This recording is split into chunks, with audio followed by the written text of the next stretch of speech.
Why is nutrition so difficult for us? Sure, you didn't grow up knowing the different macronutrients and micronutrients that you needed to survive, but somehow your body always gave you signals if the food that you were eating was really purposeful or not. Let's think about it. We have body composition and the most singly important notification that one can have, and that's their sense of self.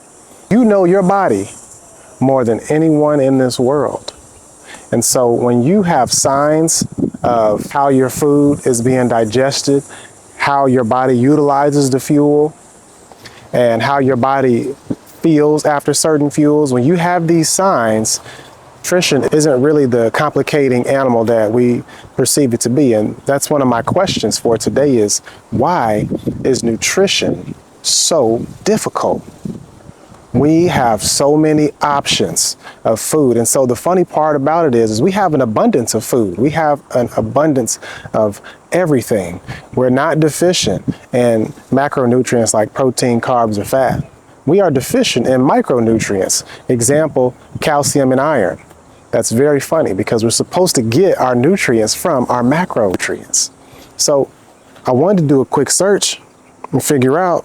Okay, so I simply just asked Google, why is nutrition so difficult? And here's what it said. Nutrition is incredibly complicated because it relies on flawed human memory, relies on observational data, and requires scientists to isolate exact variables in a chaotic real-world environment.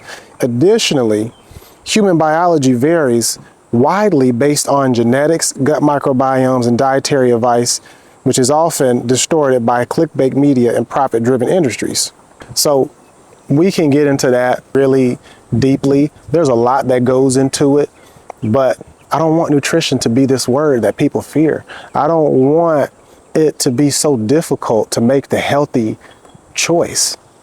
Because like I said in the beginning, you have so many choices, but on the flip side, your body composition and how you feel after eating certain foods, or how you feel in the morning, or your energy levels, they all give you signals for how you are eating and how your body is utilizing that fuel.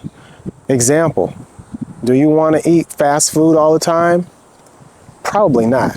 You've seen it all around the internet, how things can sit up for a really long time and not break down for years. What do you think that stuff is doing into your body? Okay. And on the flip side, fast food is not necessarily the culprit, because there's some healthier options to fast food. But also, I think where we kind of slipped and fell is where we started really adding in convenience into the food, because just because it's convenient doesn't mean that it's healthy. See, a lot of the ultra processed foods and the snacks, they are doing us a disservice because they had to be stripped down and then refortified. And sometimes the body doesn't even recognize that, or needs quadruple the amount of nutrients to get the nutrients that the body was looking for in the beginning.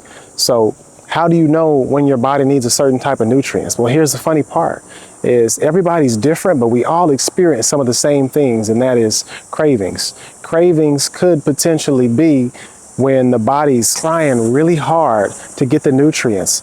So you may have a craving for water. That means you're dehydrated. You may have a craving for a slew of things, whether it's a sweet craving or a salty craving. That all goes back to nutrient deficiency.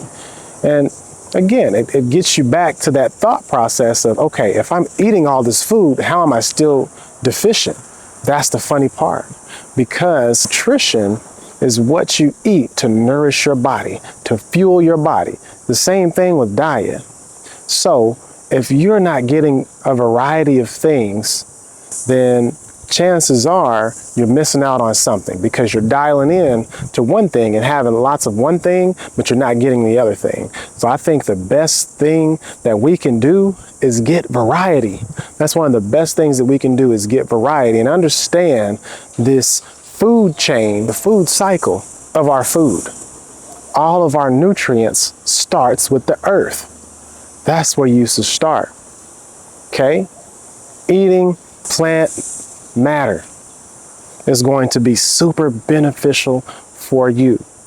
If you start there, there are There's very little room to go wrong with eating plants. And I know that it's complicated, and I wish that we could just give you one answer and say, this will make this better. But that's not it, because your fingerprints are different than mine, different than hers and his and theirs. Everyone is different. Their requirements are different. But you have this notification machine that's been giving you notifications for as long as your conscience. Use it as a tool. Whenever your body gives you a notification, listen to it, because it gives you notifications all day long. And yes, that's when it gets tricky, because how do I know what notification means what? You'll learn as time goes on. But eating healthy does not have to be complicated. And it does not have to be this horrible thing if you feel like you cheat or if you get off track. Just simply continue going on with life and approach it as if this food is fuel. How do I want to fuel my body? Do I want to feel like this food that made me tired? Do I want to feel like this food that made my stomach hurt, that made me bloated? Okay, now that's a vast array of foods, but you know exactly what I'm talking about. Some fruits and vegetables will make you bloated if your gut hasn't been exposed to them a lot, make you gassy. But you know what I'm talking about. I'm talking about those ultra processed foods, the ones that are super tasty, empty in calories, and you eat so much and you keep eating because they're empty in calories and they don't satisfy you, so you have to have more. The next thing you know, your stomach hurts and you feel sick, and then you complete the cycle over and over and over again, and you don't know why you're going through all this stuff. You're sick, you have brain fog, you're going through all this stuff, but you didn't stop to think about the things that you're putting into your body. It may be ignorant of me to say, but food is our center. Food is the center. It's how we get our fuel. It's how we refuel. Food is possibly the center of all of the things, the negative things that we experience health-wise. So, how are you fueling yourself? I just wanted to open your mind up a little bit more. Really start looking into what you eat and figure out what works best for you, because your body has been giving you notifications from the beginning. Hey, I appreciate you all. If you enjoy this type of content, share it with a friend, like it. It's not going anywhere. I'm going to continue giving you all this content. Make sure you sign up for the newsletter, because I reiterate what I'm saying here in the newsletter. I give out health solutions, and I want to give as many resources as I can to help you increase your quality of life. Thank you for trying something new. Continue to try something new. Have a great week. Be well.